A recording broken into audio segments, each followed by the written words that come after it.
साथ ही उपवास जो है, यानी कि एक विशेष रूप से एकादशी का जो उपवास है, ये बहुत ही प्रैक्टिकल है। तो आज हम इसके कई सारे पहलू हैं उसके ऊपर चर्चा करेंगे। सबसे पहले हम लेते हैं साइंटिफिक पहलू, क्योंकि सबसे ज़्यादा जो कन्विंसिंग हमको लगता है वो है साइंटिफिक एस्पेक्ट ऑफ एनीथिंग। तो भला साइंटिफिक एस्पेक्ट क्या है एकादशी के व्रत रखने का? बायोलॉजी में there is one concept known as junk DNA. Junk DNA जो होता है, बॉडी के अंदर एक ऐसा डीएनए होता है जिसके अंदर कोई भी कोडिंग, कोई भी इंफॉर्मेशन नहीं होती। इसलिए जो नास्तिक लोग हैं बोलते हैं देखो देखो भगवान नहीं है, क्योंकि अगर डीएनए है, ये जंक डीएनए भला कैसे बन गया जिसके अंदर कोई इन्फॉर्मेशन ही नहीं है? इसका मतलब भगवान जैसी कोई चीज नहीं होती जी। डीएनए मतलब उसके अंदर कोई इन्फॉर्मेशन होनी चाहिए। ये जंक डीएनए भला क्या है? इसमें तो कोई इन्फॉर्मेशन ही नहीं है जी। तो इसलिए कुछ ऐसे साइंटिस्ट हैं जो कि इसकी यूटिलिटी नहीं जानते, वो ये मानते हैं भाई देखो ये तो इसमें तो कोई इन्फॉर्मेशन नहीं है। लेकिन जंक डीएनए का भी काम होता है। जंक डीएनए जो है, इसके ऊपर प्रॉपर रिसर्च की गई कि जितना ज्यादा जंक डीएनए झड़ता है, जितना ज्यादा वो स्खलित होता है, जितना ज्यादा वो टूटता है, उतना ज्यादा जो है व्यक्ति की उम्र कम होती है। जैसे इसका डिवीजन बढ़ेगा, साथ साथ में क्या होता है, जंक डीएनए थोड़ा सा कटता है, यानी टूटता है। जैसे ही जंक डीएनए पूरा झड़ जाता है, पूरा ही कट जाता है, तो व्यक्ति की मृत्यु हो जाती है बेसिकली। तो इसलिए भले ही उसके अंदर कोई इन्फॉर्मेशन ना हो, लेकिन उसकी जो लेंथ है, उसका होना, ये अपने आप में व्यक्ति की उम्र निर्धारित करता है। तो जंक डीएनए बना होता है किस तरह से? जैसे कि शू लेसेस होते हैं ना, शू लेसेस के आखिर में देखा होगा आपने, आखिर में प्लास्टिक वाला पार्ट होता है। अगर वो खुल जाए ना, पूरे लेसेस खुल जाते हैं वास्तव में। तो इसीलिए आखिर में हमको वो वाला पार्ट चाहिए होता है। तो basically this is the junk DNA part. बीच में नॉर्मल डीएनए है और आखिर में ये जंक डीएनए है। तो ये रिसर्च की गई कि अगर किसी की उम्र लंबी करनी हो तो क्या करना चाहिए उसको? वेल, इसके दो तरीके हैं। एक तो है कि ना जो जंक डीएनए है वो कम टूटे, कम स्खलित हो, ठीक है जी। और दूसरा क्या है, ये जो डिवीजन होता है जो सेल्स का, ये जो है कम हो। इसको अगर स्लो डाउन कर दें और साथ ही जो जंक डीएनए है उसको स्खलित होना अगर स्लो कर दें, तो व्यक्ति की उम्र बढ़ जाएगी। तो व्यक्ति जो है जल्दी नहीं मरेगा, उसका स्वास्थ्य अच्छा रहेगा बेसिकली।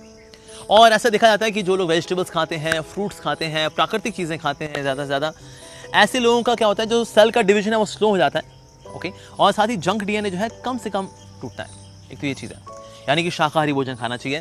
जो मांस इत्यादि खाते हैं उनमें प्रोटीन अधिक होने की वजह से ये जो रीजनरेशन है सेल्स का, ये फास्ट हो जाता है। तो दैट मींस हम देखते हैं कि जंक डीएनए को बचाने के लिए और सेल के डिवीजन को स्लो डाउन करने के लिए फास्टिंग इज वेरी इंपॉर्टेंट। तो रिसर्च की गई कि ओके ठीक है, अगर कोई व्यक्ति 15 दिन फास्ट रख लेता है, महीना भर फास्ट रखता है, तो फास्टिंग से ये लाभ होता है कि व्यक्ति का जो डीएनए का रेप्लिकेशन है वो स्लो हो जाएगा, साथ ही जंक डीएनए का भी स्केलेट होना स्लो हो जाएगा। तो 15-20 दिन, महीना भर जब उपवास रखवाया गया तो स्लो डाउन तो हो गया, लेकिन उसके बाद फिर से लोग वापस अपनी पुरानी आदतों में आ गए जी। अब क्या करें? तो फिर रिसर्च को और आगे लेकर गए तो उनको पता लगा कि ना जो लोग नॉनवेज खाते हैं उनको 1 महीने का व्रत रखना चाहिए एक्चुअली। इसलिए आप देखिए, ऐसे जो धर्म हैं जिनमें नॉनवेज हर तरह से, ऐसे भी खा सकते हैं, वैसे भी खा सकते हैं, तो दैट वे जहाँ नॉनवेज का बहुत ज़्यादा प्रलोभन है, वहाँ पर रूल्स रेगुलेशंस भी नॉनवेज खाने के लिए ही हैं।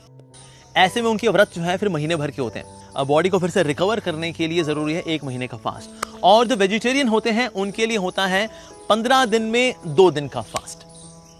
तो इस प्रकार से हमारी जो बॉडी है, हमारी बॉडी की जो टेंशन है, हमारी बॉडी का युवा रहना है, उसका कम स्खलित होना है, यानी कि उम्र बढ़ना है अगर लेमैन जो बोले तो ये हो पाता है व्हेन वी डू फास्टिंग।